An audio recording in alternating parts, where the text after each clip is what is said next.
Aunque existen dudas y varias versiones acerca de la fecha y lugar de nacimiento de Agustín Pío Barrios, se atribuye que fue el 5 de mayo de 1885 en San Juan Bautista, Misiones.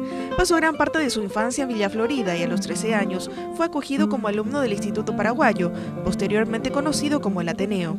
A partir de allí su vida artística no tuvo pausa y transcurrió entre conciertos y giras por Argentina, Uruguay, Chile y Brasil. Y a ese periodo corresponde la composición de grandes obras como Las Abejas, Estudios y Preludios, Madrigal, Allegro Sinfónico y La Catedral.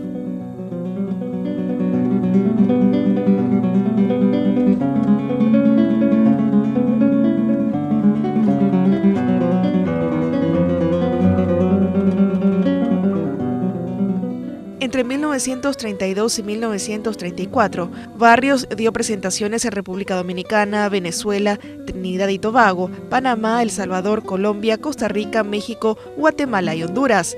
Luego, sus presentaciones se extendieron a Estados Unidos y países europeos como Bélgica, Francia, Alemania y España.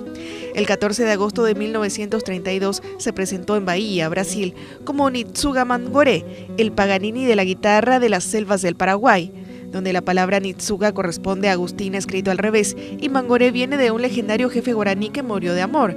Además del nombre, adoptó también la idea de presentarse en sus conciertos con trajes tradicionales.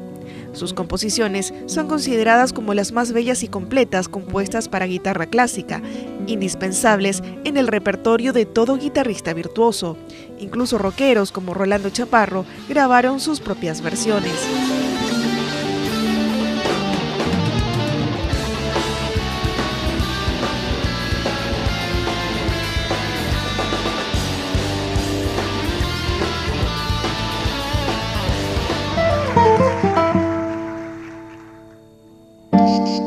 La historia de su vida y las particularidades de su figura se incluyen en la película Mangoré, aún en etapa de edición, cuyo estreno se aguarda para los próximos meses.